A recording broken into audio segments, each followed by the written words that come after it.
Madame, Monsieur, bonsoir. C'est un agréable plaisir de vous retrouver sur Reflet d'Afrique Télévision. Il est exactement 20h à Tunkan 1. Nous sommes dans le département de la Mifi, région de l'Ouest Cameroun. C'est le journal du soir de ce 9 février 2021 au sommaire. La Commission nationale anti-corruption est aux côtés des jeunes à l'occasion de la 55e édition de la fête de la jeunesse au Cameroun. Le président de cette institution publique, le révérend Dr Dieudonné Massingans, a procédé ce mardi 9 février 2021 à Yoko, dans le département du Mbam et Kim, région du centre Cameroun, au lancement de la campagne de sensibilisation des jeunes. Objectif: inculquer aux jeunes des valeurs d'intégrité, d'honnêteté et de respect des biens publics. Nous en parlons dans ce journal. Coopération bilatérale, un nouveau partenariat économique pour la période 2021-2027 vient d'être signé entre le Cameroun et l'Union européenne. Au cours de cette consultation co-présidée par le ministre camerounais de l'économie, de la planification et de l'aménagement du territoire Alamine Ousmane Meh et le chargé d'affaires chef de la délégation de l'Union européenne par intérim Sébastien Bergeon, l'occasion a été donnée à ce dernier de présenter au gouvernement camerounais ses priorités pour les 7 prochaines années. Les détails dans ce 20h. En Birmanie, le pape François demande la libération rapide des personnes incarcérées au moment où le pays traverse une nouvelle vague de violence après le coup d'État orchestré contre l'exécutif. Madame, Monsieur, voilà pour les titres de ce journal.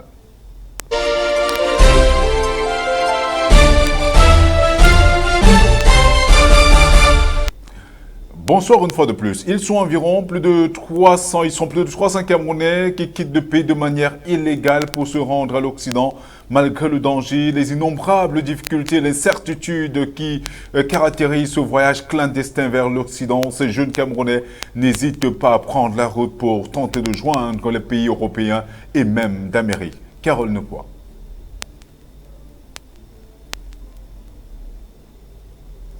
Voilà, nous n'avons pas cet élément, nous y reviendrons certainement avant la fin de ce journal. Comme annoncé en titre, la Commission nationale anticorruption est aux côtés des jeunes à l'occasion de la 55e édition de la fête de la jeunesse au Cameroun. Le président de cette institution publique, le révérend Dr Dieudonné Massingans, a procédé ce mardi 9 février 2021 à Yoko, dans le département du Mbam et Kim, région du centre au Cameroun, au lancement de la campagne de sensibilisation des jeunes. Objectif: inculquer à ces jeunes des valeurs d'intégrité, d'honnêteté et de respect des biens publics. Liliane Fogel. Ce qui ne t'appartient pas n'y touche pas. Un thème fort évocateur pour asseoir l'intégrité, l'honnêteté, le sens de la responsabilité et le respect des biens publics dans l'esprit de cette jeunesse montante.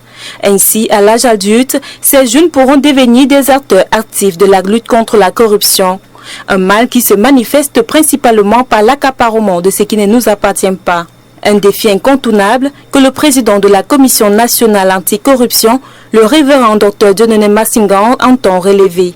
C'est ainsi qu'à l'occasion de la 55e édition de la fête de la jeunesse au Cameroun, la CONAC a institué cette campagne de sensibilisation dans le but de promouvoir l'intégrité au sein de la jeunesse et leur inculquer des valeurs prépondérantes afin que celle-ci ne soit pas dans le futur la cible de l'opération épervier du nom de cette campagne de lutte contre les prévaricateurs de la fortune publique initiée par le président Paul Biya en 2016 dans le cadre de la lutte anticorruption au Cameroun. La ville de Yoko dans le département du Mbam et Kim, région du centre, a servi de cadre au lancement officiel de cette campagne de sensibilisation. C'était au cours d'une cérémonie présidée par le président de la CONAC en présence des autorités administratives, traditionnelles et religieuses locales. L'institution entend travailler pour l'éveil des élèves face aux dangers auxquels ils s'exposent en utilisant la chose d'autrui ou de la communauté. En d'autres termes, il s'agit de former une nouvelle génération de citoyens intègres, ceux qui sauront d'une part établir la différence entre la chose privée et la chose publique et d'autre part distinguer leur salaire de l'argent de l'État. Cet organisme national de lutte contre la corruption mis en place par le chef de l'État par décret présidentiel numéro 2006-008 du 11 mars 2006 est placé sous son autorité directe, mène depuis quelques années de nombreuses activités de sensibilisation comme celle-ci pour débarrasser le pays d'un fléau qui plombe les efforts du développement grâce aux actions de la communication. Cette initiative intervient alors que la corruption reste un fléau préoccupant au Cameroun. Dans son rapport sur l'indice de perception de la corruption en 2020, publié en fin janvier 2021, Transparency International place notre pays à la 149e position sur un total de 180 pays. Ce qui fait du Cameroun l'une des nations les plus corrompues dans le monde. Ce classement montre à suffisance l'incapacité du Cameroun à lutter de manière efficace contre la corruption. Dans un communiqué publié le 29 janvier 2021, Maître Henri Ndjomanga Bell, le président de Transparency International Cameroun, a révélé que la gestion approximative de la pandémie du coronavirus n'aura pas permis une fois de plus aux institutions de lutter contre la corruption et la promotion de l'éthique mise en place par le gouvernement, c'est-à-dire d'assurer une veille adaptée dans la gestion de la pandémie et répondre de manière efficace et efficiente aux besoins des populations. Comme nous le disions tout à l'heure, ils sont environ 300 000 Camerounais qui quittent le pays de manière illégale pour se rendre à l'Occident malgré le danger, les innombrables difficultés et l'incertitude qui caractérisent ce voyage clandestin vers l'Occident. Ces jeunes Camerounais n'hésitent pas à prendre la route pour tenter de rejoindre les pays européens et même d'Amérique. Carole Nekwa. C'est avec une véritable haine et ferveur que bon nombre de Camerounais, âgés pour la plupart entre 17 et 27 ans, prennent la route pour tenter de rejoindre l'Hexagone. Selon les chiffres révélés par l'Organisation des Nations Unies lors d'une conférence sur l'immigration clandestine organisée au village de la jeunesse le 5 février dernier, plus de 300 000 Camerounais ont illégalement quitté le Cameroun à la recherche de meilleures conditions de vie en Occident. Des chiffres qui vont crescendo au fur et à mesure que les années passent. D'après les chiffres relayés par les Nations Unies, on dénombre de nos jours 272 millions d'immigrés clandestins à travers le monde, parmi lesquels des réfugiés et des demandeurs d'asile, et 23% d'entre eux ont moins de 23 ans. Ces jeunes dans leur périple affirment que se faire une place au soleil au Cameroun est beaucoup plus difficile que dans d'autres pays. De plus, les différentes crises sécuritaires qui secouent le Cameroun dans le Grand Nord, l'Est, le Nord-Ouest et le Sud-Ouest ne sont pas de nature à garantir leur sécurité. Raison pour laquelle ils préfèrent braver les dangers et même mourir dans l'océan pour un avenir qu'ils espèrent meilleur de l'autre côté. Un voyage vers l'Eldorado qui n'est pas sans danger pour ces jeunes. L'on a encore en mémoire le trafic d'esclaves dont a été victime certains immigrants camerounais dans certains pays africains du Maghreb. Capturés contre rançon, torturés, brûlés, vidés de leurs organes, ces immigrants camerounais ont dû dans certains moments partir avec l'ange de la mort pour espérer retourner sur leur terre natale, le Cameroun. De plus, ceux qui parviennent à entrer en Europe ou en Amérique se font rapatrier car entrer illégalement dans ces continents. En octobre 2020, près de 100 Camerounais ont été expulsés par des agents des services d'immigration américains et renvoyés au bercail. Il faut souligner qu'au cours de cette rencontre autour de l'immigration clandestine, des responsables de projets gouvernementaux pour l'intégration sociale des immigrants clandestins qui ont pris part à cette rencontre ont révélé que 2600 migrants camerounais ont bénéficié de l'aide du gouvernement via le programme d'aide au retour et à l'insertion des jeunes de la diaspora. En outre, 1713 jeunes de la diaspora qui ont sollicité l'aide du gouvernement camerounais se sont fait enregistrer auprès de l'Observatoire national de la jeunesse dès leur retour au pays. Coopération bilatérale, un nouveau partenariat économique pour la période 2021-2027 vient d'être signé entre le Cameroun et l'Union européenne au cours de cette consultation co-présidée par le ministre camerounais de l'économie, de la planification et l'aménagement du territoire Alamine Ousmane Meh et le chargé d'affaires, chef de la délégation de l'Union européenne par intérim Sébastien Bergeron. L'occasion a été donnée à ce dernier de présenter au gouvernement camerounais ses priorités pour les 7 prochaines années. Carole Nekwa, une fois de plus. Ces échanges avec l'Union européenne interviennent au moment où l'actualité avec cette institution est marquée par la finalisation des négociations pour un futur accord de partenariat Afrique, Caraïbes, Pacifique, Union européenne post-Cotonou. Cet accord, qui sera effectif d'ici 2021, vise à instaurer un partenariat politique renforcé entre les États membres de l'Organisation des États d'Afrique, des Caraïbes et du Pacifique et l'Union européenne afin de réaliser des résultats mutuellement bénéfiques dans des domaines d'intérêt commun et interdépendants et sur la base des valeurs partagées. Ainsi, l'Union européenne entend bâtir ses interventions au Cameroun dans le cadre d'un programme indicatif multi-annuel qui s'articulera autour de 3 aires prioritaires, à savoir développement durable et action pour le climat, croissance inclusive et emploi durable et gouvernance, démocratisation, paix et stabilisation. À côté du programme indicatif mutuel annuel, la partie européenne a aussi présenté le projet d'initiative Team Europe qui est une approche territoriale conçue pour répondre aux enjeux socio-économiques de la région septentrionale du Cameroun. Dans la même lancée, un accent a été mis sur les priorités régionales et le rôle central que devra jouer l'État du Cameroun. De plus, le Fonds européen de développement disparaîtra et sera remplacé par l'instrument de visionnage, de coopération au développement et de coopération internationale. Dans le fond, cette concertation avait pour objectif l'appropriation par le gouvernement camerounais de la programmation 2021-2027 de l'Union européenne en lien avec les priorités de développement économique du Cameroun.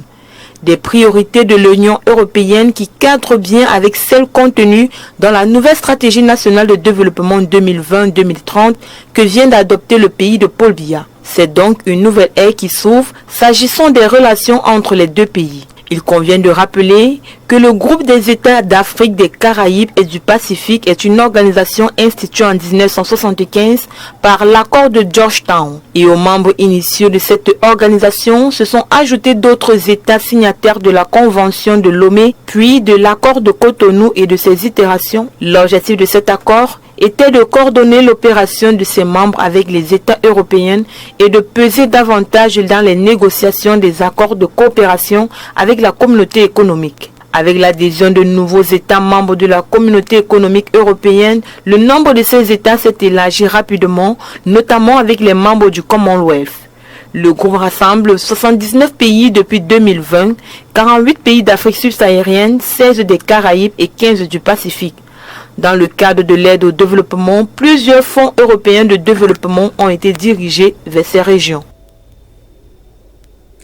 Together for a Better Internet, tel est le thème de la 17e édition de la journée mondiale d'Internet plus sûr. Une journée qui interpelle les jeunes internautes et leurs familles sur les règles de base sur Internet afin que ceux-ci ne se mettent plus en danger dans leur utilisation dans les réseaux sociaux, messageries, sites de jeux et autres sites marchands.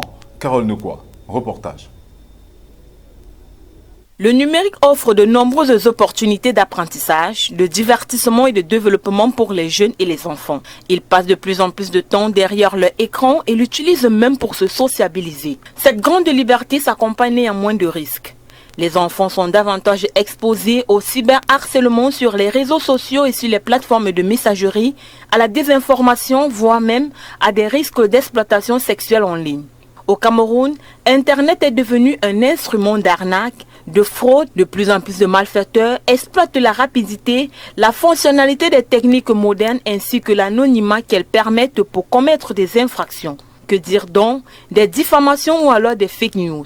Ces particularités criminogènes de la cybercriminalité ont vite entraîné un bouleversement de l'ordre pénal classique dont les réponses traditionnelles et permanentes, conçues et élaborées pour un environnement matérialisé et national, se sont vite révélées inappropriées et inadaptées pour saisir cette nouvelle réalité de l'ère numérique. La cybercriminalité est l'une des formes de délinquance qui connaît actuellement au Cameroun une croissance galopante. Face à cette montée fulgurante de la cybercriminalité et du cyberharcèlement, l'Agence nationale des technologies de l'information et de la communication, en tant qu'organisme public chargé de la régulation des activités de sécurité électronique, a axé sa lutte contre ces fléaux par la maîtrise et le contrôle de l'Internet. Le législateur camerounais a dû s'adapter et créer une nouvelle loi pour sanctionner cette nouvelle forme de criminalité. Comme on le dit si bien, la prévention étant la meilleure forme de guérison, l'interpellation des jeunes internautes et de leurs familles sur les droits, les devoirs et les responsabilités des internautes en ligne reste bien entendu une priorité absolue. car les enfants et adolescents ne maîtrisant pas toutes les règles de base sur Internet se mettent facilement en danger dans leur utilisation des réseaux sociaux. Il convient de rappeler que chaque année au mois de février, et ce depuis 2004, la Commission européenne organise le Safer Internet Day pour sensibiliser et outiller les jeunes et leur entourage dans l'utilisation d'Internet. Si la première édition a été relayée dans 14 pays de l'Union européenne, l'événement a depuis traversé les frontières pour être désormais organisé dans près de 150 pays. Sur un tout autre plan et au sujet de la lutte contre le nouveau coronavirus, il ne faut aucun doute que cette pandémie pose un sérieux défi à l'économie mondiale, en Europe et en Afrique notamment. Certains pays ont annoncé de nouvelles mesures de reconfinement aux conséquences innombrables pour leurs économies. Mais cet îlot de misère offre également une opportunité aux nombreux jeunes du continent africain, celle de proposer des solutions innovantes et créatives aux multiples besoins adaptés en notre contexte. Suivons le regard d'Abdou Salam Fagny. L'Afrique fait preuve à ce stade d'une forte résilience à la crise sanitaire. La pandémie Covid-19 a fait place à une période d'incertitude pour des millions de jeunes en Afrique, en l'occurrence au Cameroun, perturbant les écoles et les calendriers scolaires, forçant les entreprises à fermer boutique. Même les divertissements et les rencontres sociales ont été également affectés. La pauvreté et la faim gagnant du terrain sur tous les fronts, entraînant une augmentation des dettes publiques sur le continent et dans le monde. Les affres de cette pandémie ont fait chuter la demande en matières premières, notamment des énergies fossiles, des mines et des produits agricoles, poumons de l'économie africaine.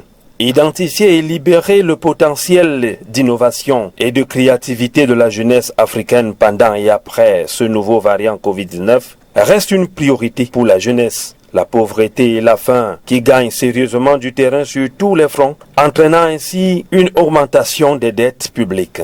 Les prévisions sont, comme pour le reste du monde, d'accord pour une récession sans précédent en Afrique. La Banque mondiale estime que la chute du PNB, produit naturel brut de l'Afrique subsaharienne, est de 2% à 5% en 2020. Mais les questions fondamentales restent posées.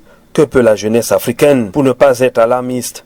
Quelles sont les pistes de sortie pour que l'Afrique applique sa résilience de la crise sanitaire à celle de la crise économique, financière et sociale? Comment cette pandémie peut être transformée en opportunité pour les économies africaines? L'heure est grave. La jeunesse qui regorge tout un grand potentiel, dynamisme, force et vigueur, ils sont ainsi interpellés au premier rang pour booster l'agriculture. Dans ce contexte de crise sanitaire, le commerce international pourrait par ailleurs offrir à l'agriculture vivrière d'Afrique centrale des opportunités pour se développer. Toujours, Abdul Salam, en rapport avec la pandémie du nouveau coronavirus, soulignant que l'Afrique du Sud a suspendu dimanche dernier son programme de vaccination contre la Covid-19 qui devrait démarrer dans les prochains jours avec 1 million de vaccins développés par Oxford et AstraZeneca. Cette décision fait suite à la publication d'une étude relevant une inefficacité ou une efficacité limitée contre le variant sud-africain. Déjà lundi, les experts de l'Organisation mondiale de la santé se sont réunis en visioconférence pour formuler des recommandations provisoires quant à l'utilisation de ce vaccin. Lydiane Fogel. C'est un coup dur pour AstraZeneca. Le vaccin britannique a été temporairement écarté de la campagne d'immunisation en Afrique du Sud. Un nouveau revers depuis sa mise au point qui refroidit les espoirs placés en lui dans la lutte contre la pandémie.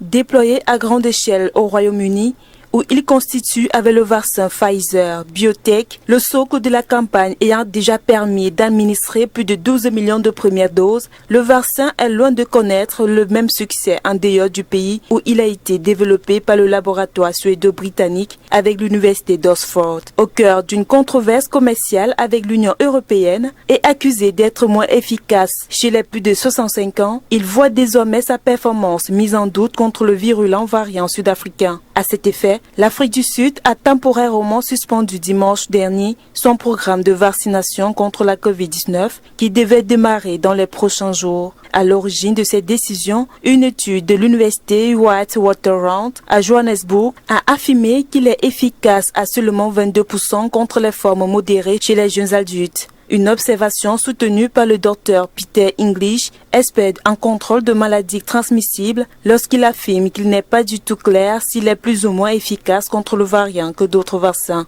Informés, AstraZeneca et les autorités britanniques sont montés au créneau pour défendre le vaccin à vecteur viral technologique plus traditionnel qui le rend moins coûteux et plus facile à stocker que des concurrents utilisant un ARN messenger comme Pfizer et Moderna. À ce titre, il constitue un outil clé des campagnes de vaccination massive, y compris dans les pays les plus pauvres. Hier lundi, le comité stratégique des experts en immunisation de l'Organisation mondiale de la santé s'est réuni en visioconférence pour formuler des recommandations provisoires quant à l'utilisation de ce vaccin. Ce groupe consultatif de 15 experts, baptisé SAGE, a accordé une attention particulière à la question de l'utilisation du vaccin sur les adultes les plus âgés. Selon l'OMS, les recommandations sur les personnes à qui il devrait et ne devrait pas être administré seront rendues publiques dans la semaine. Au cours de cette même réunion, AstraZeneca devait faire une présentation sur les données de sécurité et d'efficacité de son vaccin ainsi que sur les résultats des 3 phases de tests sur l'homme. Avec une efficacité moyenne pour l'heure de 70%, le vaccin d'AstraZeneca Oxford est moins probant pour l'instant que ceux de Pfizer, BioNTech ou de Moderna, dont l'efficacité dépasse les 90%. Mais le vaccin britannique utilise une technologie plus traditionnelle, ce qui le rend moins coûteux, plus facile à stocker, puisqu'il peut être conservé dans des réfrigérateurs et non à très basse température, et plus adapté à des campagnes de vaccination massive. La mise à l'écart d'AstraZeneca en Afrique du Sud est le dernier en date d'une série de revers pour le vaccin britannique. Pour l'heure, 147 cas du variant sud-africain ont été identifiés dans le pays. Soulignons à la fin de ce journal que des attaques ont fait des morts dans plusieurs pays africains depuis le début de cette semaine en République démocratique du Congo.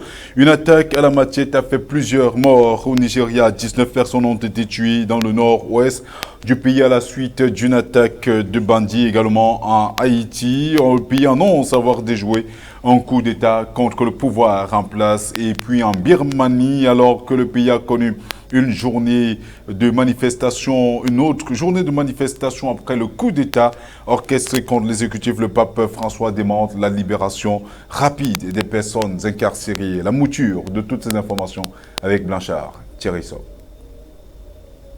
En Birmanie, des milliers de manifestants ont protesté hier lundi pour la 3e journée consécutive contre le coup d'État qui a renversé Aung San Suu Kyi le 1er février dernier et qui est désormais en détention. Alors que les slogans « Libérer nos dirigeants »,« Respecter nos votes »,« Rejeter le coup d'État » étaient scandés par les manifestants, dans la capitale birmane, la police a fait usage de canons à eau contre ces derniers. Le pape François, qui s'est également prononcé hier, a demandé la libération rapide des responsables emprisonnés. Lors de ses vœux au corps diplomatique, il a dit espérer que ces responsables politiques seront rapidement libérés en guise d'encouragement en vue d'un dialogue sincère pour le bien du pays.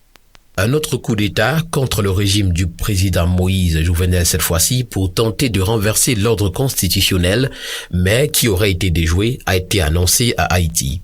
Selon le ministre de la Justice, Rockefeller Vincent, ce putsch manqué implique un juge de la Cour de cassation et une responsable de la police nationale haïtienne.